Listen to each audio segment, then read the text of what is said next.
बिस्मिल्लाहिर्रहमानिर्रहीम। अस्सलाम वालेकुम। कैसे हैं सब लोग? दुआ है कि अल्लाह करे कि आप सभी लोग बहुत खैरियत से हों और शुक्र है रब्बुल आलमीन का कि जी हम भी ठीक हैं अल्हम्दुलिल्लाह। हाँ जी, आज क्या हो रहा है? आज आप सभी लोग केक सीखेंगे भाई, और केक का नाम है कोकोनट वनीला केक। बहुत ही अच्छा केक होता है, बहुत ही लजीज केक होता है और बनाना आसान है। ठीक है जी। इसके अलावा आप सभी लोग मुझे कॉल कर सकते हैं, जो दिल चाहता है बात कर सकते हैं, अपनी फरमाइशें दे सकते हैं। इसके अलावा कोई भी क्वेश्चन आपके माइंड में है तो ज़रूर कीजिए, क्योंकि क्वेश्चन करने से नॉलेज बढ़ती है। क्वेश्चन करने से मैं बता रही हूँ आपको, और जब जवाब मिलता है तो नॉलेज और बढ़ जाती है। तो ये सारे काम कर सकते हैं भाई। और इसके अलावा पूरा प्रोग्राम बैठ के देखें कि केक को हम कैसे फिनिश करेंगे। तो ये सारी चीज़ें हैं। अच्छा जी, क्या सामान चाहिए ये लिखना शुरू कर दीजिए। 2 अदद अंडे बड़े साइज़ के हों तो बहुत ही अच्छी बात है, और किस्मत से मिल जाएं, ठीक है ना, वरना तो समझ में नहीं आता किसके अंडे होते हैं। वो चूज़े के होते हैं, मुर्गी के होते हैं, चिड़िया के होते हैं, समझ में नहीं आता मेरे। तो इतने छोटे अंडे बाज़ार में मिल रहे हैं। अगर बहुत ज़्यादा छोटे अंडे हैं तो फिर आप 3 अंडे लीजिएगा। इसके अलावा 1 प्याली चीनी है, उसे पीस लिया गया है, और 1/4 प्याली कुकिंग ऑयल है, आधी प्याली दही है, और पानी मैंने रखा हुआ है आधी प्याली। देख लेंगे हम, वैसे मेरा ख्याल है पूरा जाएगा ये। आधी प्याली पानी है। इसके अलावा 2 प्याली मैदा, 2 खाने के चमचे बेकिंग पाउडर, और 1/4 प्याली वनीला कस्टर्ड पाउडर है। ठीक है जी, ये सारी चीज़ें हैं। सबसे पहला काम तो मैं ये करूँगी कि मैदे में 2 प्याली मैदा, चीज़ें रिपीट कर रही हूँ, लिखना शुरू कर दें। नहीं लिखा, मेरे प्रोग्राम में जब भी बैठे लिखने का सामान आपके पास होना चाहिए। 2 प्याली मैदा, 2 खाने के चमचे हैं बेकिंग पाउडर। बहुत सारे लोग कहेंगे हैं राहत इतना सारा, नहीं इतना सारा नहीं है। 1/4 प्याली वनीला कस्टर्ड पाउडर। इन सारी चीज़ों को मिक्स करेंगे। अच्छा, कस्टर्ड पाउडर जो है ज़रा सी देर आपने बाहर रखा और इसने बर्तन में जमना शुरू किया। नमी होती है ना, हवा में नमी होती है, तो उसकी बिना पे ये फ़ौरन नमी पकड़ता है।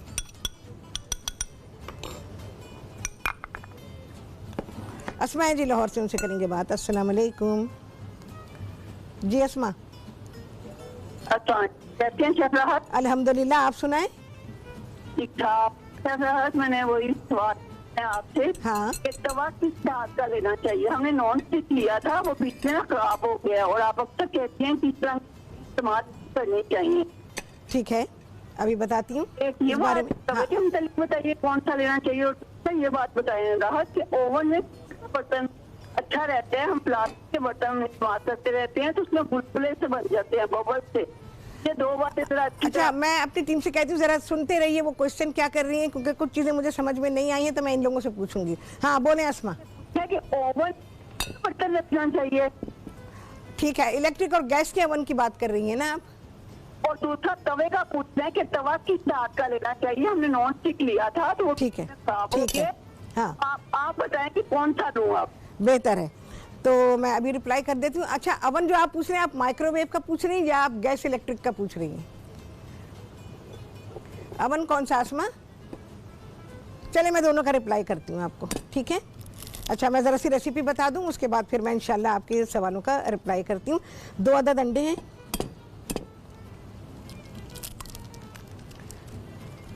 अच्छा जी, 1 प्याली चीनी इसमें डाल के मैं बहुत अच्छी तरह से इसको मिक्स कर लूँगी। फेटू का इस्तेमाल कर रहे हैं, मशीन इस्तेमाल नहीं कर रही हूँ। अच्छा, चीनी को पीस लिया गया है, ठीक है जी। इसको मिक्स करेंगे। अच्छा, आपको अवन में बर्तन रखने के लिए वो बबल्स कुछ कह रही थी, वो मुझे समझ में नहीं आया वो क्या था। देखें, माइक्रोवेव के लिए तो बर्तन अलग होते हैं, अवन के बर्तन भी अलग होते हैं। तो अवन में आप मेटल का रख सकते हैं और आप अवन प्रूफ रख सकते हैं, ठीक है। तो आप ये देख लीजिएगा कि आपके पास जो बर्तन है, डिश को हमेशा अपने बर्तन को ना उल्टा के देखें, पीछे लिखा होता है कि ये अवन प्रूफ है, ये माइक्रोवेव प्रूफ है, ये डिश वॉशिंग प्रूफ है, ये सारी चीज़ें लिखी होती हैं। तो उसमें देखें कि वो गैस और इलेक्ट्रिक अवन के बारे में लिखा हुआ है। अगर खाली अवन लिखा हुआ है तो इसका मतलब ये होगा कि वो गैस और इलेक्ट्रिक अवन की बात कर रहे हैं। अगर माइक्रोवेव लिखा होगा तो इसका मतलब ये कि वो माइक्रोवेव के बारे में बात कर रहे हैं, ठीक है। तो अगर ये लिखा हुआ है कि ये इन सारे अवन प्रूफ है तो आप सारे अवन में रख सकते हैं, नहीं तो आप माइक्रोवेव में तो मेटल तो जाएगा ही नहीं, ठीक है ना। तो उसमें आप देख लीजिए माइक्रोवेव प्रूफ। अच्छा, जो मेलामाइन के बर्तन आते हैं या प्लास्टिक के बर्तन आते हैं वो माइक्रोवेव में जा सकते हैं लेकिन हाई टेम्परेचर पे नहीं, ठीक है। तो इस बात का ख्याल रखें। तो ये बर्तन जब ख़रीदते हैं तो हमेशा ऐसे डिश को ऐसे पलटा के देखें। अब देखें ये डिश है मेरे पास, इसे इतना छोटा लिखा हुआ है कि मुझे क्या लिखा हुआ है भाई, इन्होंने लिखा हुआ है माइक्रोवेव सेफ। इस पर लिखा हुआ है भाई, चश्मा वश्मा मुझे ज़रूरत नहीं है अल्हम्दुलिल्लाह, तो मैं ऐसे ही पढ़ लेती हूँ। माइक्रोवेव सेफ लिखा हुआ है, ठीक है। तो इसका मतलब ये है कि ये प्लेट माइक्रोवेव में जा सकती है, तो हम इसको माइक्रोवेव में रख सकते हैं। तो बिल्कुल इसी तरह से आप पीछे पढ़ें और फिर आप ख़रीदें। अच्छा, तवा नॉन स्टिक तवा ना लिया करें, बेकार है। तवा हमेशा लोहे का, सीधा लें, उल्टा लें, छोटा लें, बड़ा लें, लोहे का, ठीक है। अच्छा जी, यहाँ पर कोकोनट वनीला केक आप लोग सीख रहे हैं। तो इसमें मैं क्या डाल चुकी थी, जिसमें मैंने डाले थे 2 अंडे और 1 प्याली चीनी। इसको मिक्स किया और उसमें साथ ही मैंने 1/4 प्याली कुकिंग ऑयल डाल दिया। अच्छी तरह से मिक्स कर लिया। ये देखें जी, ये शक्ल हो गई है। आधी प्याली दही डालूंगी मैं इसमें और इसको अच्छी तरह से मिक्स कर लेंगे। सारा कुछ यहीं पर ही मिक्स होना है, मैदा डालने के बाद बहुत मिक्सिंग नहीं करनी है।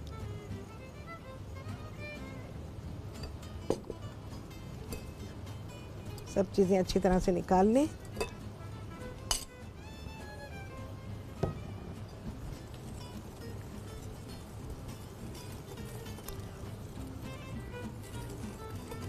इसको मिक्स करेंगे। ये याद रखिएगा कि जितनी भी चीज़ें डाल रहे हैं, गीली चीज़ें जो हैं उनकी मिक्सिंग बहुत अच्छी होनी चाहिए। दही अलग अलग ना नज़र आए, तेल अलग नज़र ना आए, सब चीज़ें एक जान हो जाएं बिल्कुल ही। और साथ ही प्याले को भी साइडों से साफ़ करते रहें क्योंकि साइडों में जमा हो जाता है।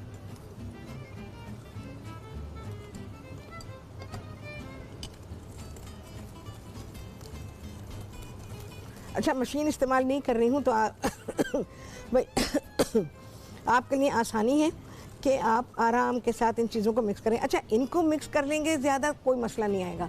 मैदा डालने के बाद ज़्यादा मिक्स नहीं करेंगे, फिर उससे आपका केक टफ हो जाएगा। अच्छा जी, ये मेरे पास पानी है, आधी प्याली पानी है।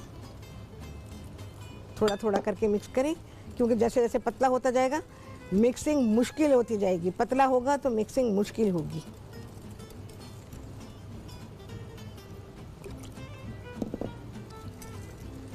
यहाँ भी अच्छी तरह से कर लें मिक्स। इसके बाद मैं इसमें शामिल करूँगी 2 प्याली मैदा, 1/4 प्याली है वनीला कस्टर्ड पाउडर और 2 खाने के चमचे इसमें है मैदा। अच्छा जी, अवन को गरम करेंगे 180 सेंटीग्रेड पर, चाहे इलेक्ट्रिक है चाहे गैस है। और मेरा स्टोन अवन अगर आप इस्तेमाल कर रहे हैं तो उसको मीडियम आंच के ऊपर आप पहले से गरम करने के लिए रखेंगे आधे घंटे पहले। आधा घंटा पूरा लगता है बेहतरीन गरम होने में। अगर आप 20 मिनट, 18 मिनट, 15 मिनट करेंगे केक ख़राब होगा। ये मैं अभी आपको बता दूं, चाहे वो गैस अवन हो, चाहे वो इलेक्ट्रिक अवन हो, चाहे वो मेरा स्टोन अवन हो, ठीक है। तो सब में एक ही रूल है। नेक्स्ट केक बनाऊंगी तो इंशाल्लाह फिर मैं आपको स्टोन अवन में सिखाऊंगी। केक बनाया, बिस्किट बनाया, कुछ भी बनाया। अच्छा, बैचेस में डालेंगे, एकदम सारा मैदा नहीं डालेंगे। इसी में मैंने बेकिंग पाउडर और कस्टर्ड पाउडर को मिक्स किया हुआ है।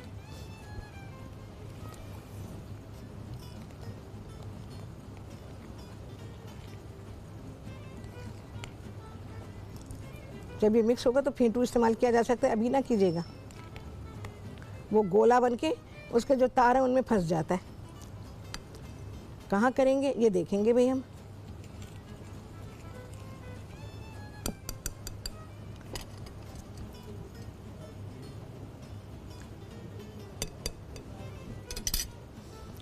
रबर स्पैचुला से मैं कभी नहीं करती मिक्स, उसमें जान नहीं होती मिक्स करने की। ये गुठलियाँ तोड़नी है। बस इलेक्ट्रिक बीटर जो है हमारे जो जिससे हम विस्क करते हैं अंडे क्रीम, वो सबसे बेहतर रहता है वैसे। लेकिन मैंने कहा चलें आज मैं आपको हैंड विस्क जो है, ये फेंटू जो है हैंड विस्क कहलाता है, तो इससे मैं आपको बनाना सिखाती हूँ। चलें जी, हो गई गुठलियाँ ख़त्म। अब मैं सूखा चमचा लूँगी भाई।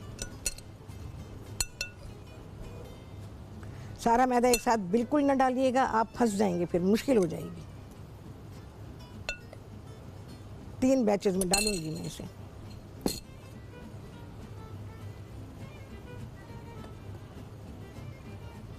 सबसे टेक्निकल काम ये वाला है केक बनाने में, जब मैदे की मिक्सिंग होती है।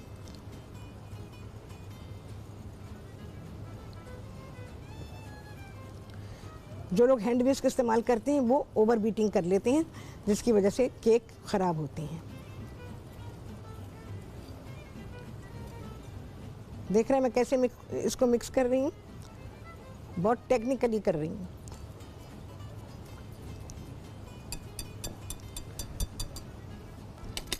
अब तीसरा हिस्सा,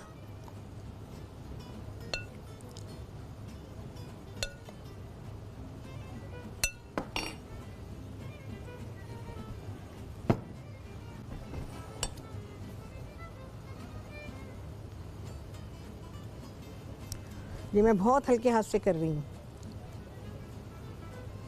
फेंटू इस्तेमाल हो रहा है लेकिन टेक्निकली इस्तेमाल हो रहा है। फेंटू को इस्तेमाल करने के लिए हमें इन चीज़ों में ताकत नहीं लगानी है कि आप फोर्सफुली उसको करेंगे, आपका मिक्सचर ख़राब होगा। नहीं, मिक्स भी हो गया, तैयार हो गया। कैसे मैंने किया देखा आपने।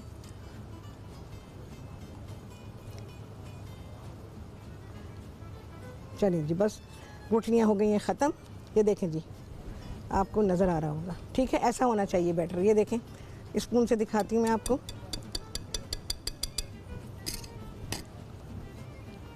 ये देखें जी, ये कंसिस्टेंसी होगी इसकी, ठीक है।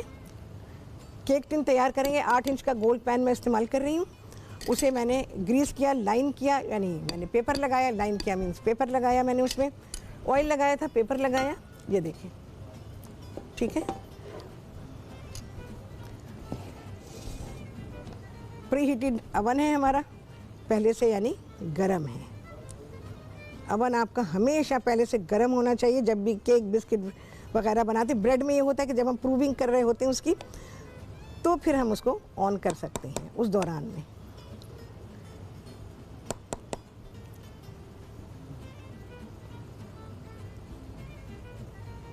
पूरा निकालेंगे। रबर स्पैचुला का यही फ़ायदा है कि ये आपकी चीज़ों को ज़ाया नहीं होने देता। लास्ट बिट भी इसमें से निकल आता है, ठीक है।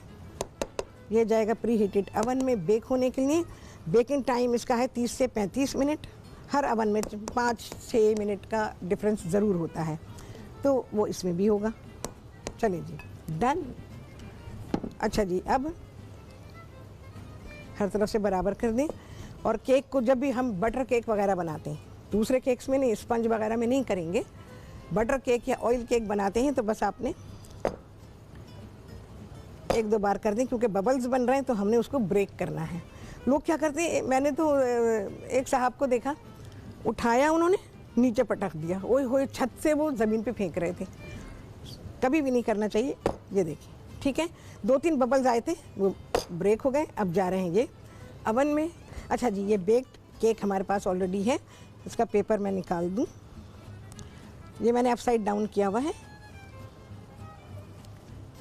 अच्छा, क्या करेंगे, हम ऊपर के हिस्से को नीचे रखेंगे, ठीक है। ये बेक हुआ हुआ है। अब मैं क्या करूँगी, हमने इस पर जैम लगाना है। जो दिल चाहे वो जैम आप इस्तेमाल कर सकते हैं। और मैंने स्ट्रॉबेरी जैम लिया है। इसको क्या किया है, बहुत अच्छी चीज़ मैंने बनाई है। मैंने 1/4 प्याली जैम लिया और 1/4 प्याली पानी लिया। इसमें मैंने डाल दी कोई 2 चाय के चमचे, 2-3 चाय के चमचे चीनी के डालें, थोड़ा सा पानी डालें, अच्छा सा मिक्स करें। और मिक्स करने के बाद 2 चुटकी के बराबर समझ लें मैंने डाल दिया इसमें कॉर्नफ्लावर। सब चीज़ें मिक्स की, इसको पका लिया। बस ये हमारा बहुत ही अच्छा सा जैम सॉस हो गया है तैयार। अच्छा जी, मैं क्या करूँगी, ये मुझे इसको लगाना है जैम। मैं पहले साइड्स को लगा रही हूँ, कपड़े से लगा सकते हैं, स्पून से, जिससे भी आसानी हो। ये ज़रा हल्का सा गर्म हो तब लगाएं आप अपने केक पर। बहुत टेक्निकल चीज़ सिखा रही हूँ, बहुत ही अच्छी, जो आपने नहीं देखा होगा किसी को भी। सारी जगह लगा लिया। अब इस साइडों पे जब लगाते हैं ना तो बड़ी मुश्किलात आती हैं। आपका जो भी आप लगाते हैं, एक तो वो वेस्ट बहुत होता है, दूसरे ये है कि वो लगता नहीं है सही, मेहनत करनी पड़ती है। जबकि जो काम मैं कर रही हूँ उसमें आपको मेहनत नहीं करनी है, टेक्निक है बस। ये देखिए, केक मैंने उठा लिया, कोकोनट लगा रही हूँ इसको ना।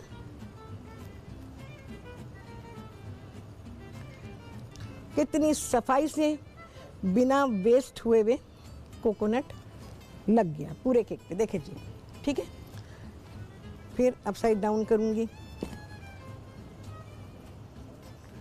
अच्छा, अब मुझे ऊपर ये जैम लगाना है। देख रहे हैं आप कितनी प्यारी कंसिस्टेंसी का बना है। कोई नाप तोल मैंने नहीं की थी, मैं तो नाप तोल आपको बता रही हूँ। मैंने तो बस ऐसी चीज़ें डाली और ये तैयार हो गया।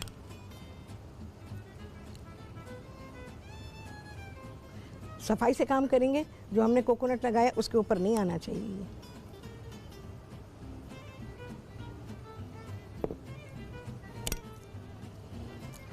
अब ये इसका टॉप है ना, बेस को हमने टॉप बनाया है।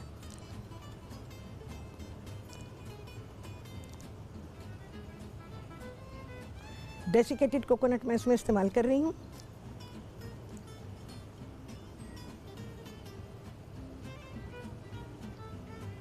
चलो भाई, अब कोई चमचा वमचा कुछ नहीं लगाना है आपने इसके ऊपर, बस सिर्फ ये डेसिकेटेड कोकोनट है। ठीक है जी, ये आ गया। अब मैं इसके स्लाइसेस करूँगी। थोड़े अपने हाथ ज़रा साफ कर लूँ। मुझे अभी पिस्ते भी डालने हैं ऊपर। पिस्ते हैं तो डालें, ऑप्शनल है। मेरा दिल था कि मैं डाल दूँ, इसका अच्छा कॉम्बिनेशन है और फिर वो अपीयरेंस वाइज भी बहुत अच्छा हो जाता है, तो इसलिए मैं डालूँगी।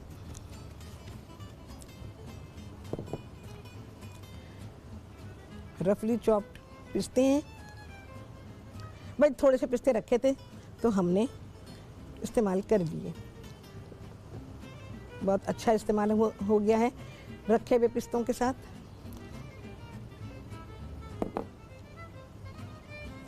चलो भाई, डन।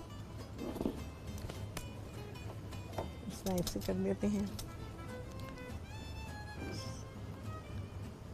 इसका वेज मैं आपको दिखा देती हूँ।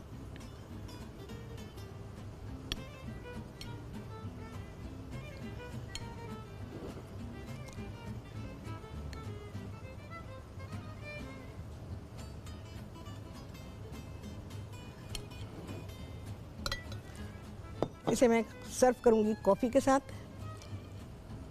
देखें, beautiful delicious cake is done done. हाँ जी, देख लें। हाँ जी, केक दिखाएं।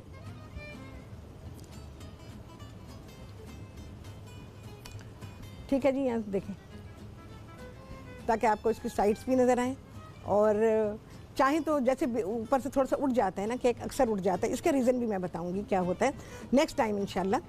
तो आपको फिर मैं बताऊंगी कि क्या करें। आप चाहें तो ऊपर से ट्रिम कर सकते हैं अपने केक को। जनाब, बहुत ही आला केक आप लोगों ने सीखा है।